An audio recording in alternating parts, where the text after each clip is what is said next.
Hello guys, मेरे बड़े को बहुत अच्छा गाती है, आप इनका गाना सुन लीजिए, उसके बाद लाइक शेयर सब्सक्राइब कर दीजिएगा। चलिए गाइए। रात अजबे बहार काहे ना आइल कन्हैया। रात अजबे बहार काहे ना आइल कन्हैया। रात कैनी हम सिंगार काहे ना आइल कन्हैया। बलवा बनवली त जुड़वा बनवली, बलवा बनवली त जुड़वा बनवली। फुलवा लगौली लाले लाल, फुलवा लगौली लाले लाल। काहे ना आइल कन्हैया। रात अजबे बहार काहे ना आइल कन्हैया।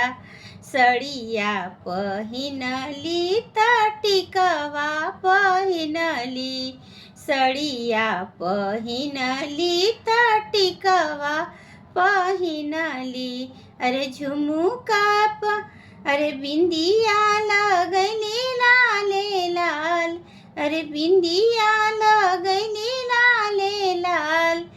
काहे ना आइल कन्हैया।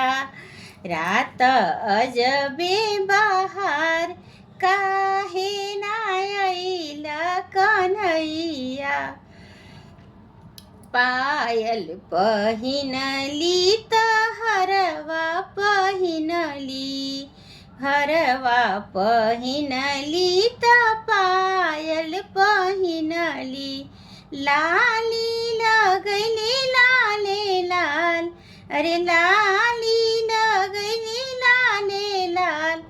काहे ना आइल कन्हैया।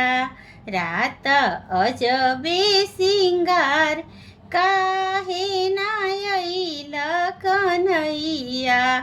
पुअवा बनवली त पुड़िया बनवली, पुअवा बनवली त पुड़िया बनवली। दहिया जमैली लाले लाल, अरे दहिया जमैली लाले लाल। काहे ना आइल कन्हैया। रात अजबे बहार काहे ना आइल कन्हैया। अरे कंगना पहिनली त हरवा पहिनली, कंगना पहिनली त हरवा पहिनली। अरे महावर लगैली लाले लाल, काहे ना आइल कन्हैया। रात अजबे बहार काहे ना आइल कन्हैया। पलंग डसवली तयासन लगवली, पलंग लगवली तयासन लगवली। अरे फुलवा बिछौली लाले लाल, अरे फुलवा बिछौली लाले लाल। काहे ना आइल कन्हैया। रात अजबे बहार काहे ना आइल कन्हैया।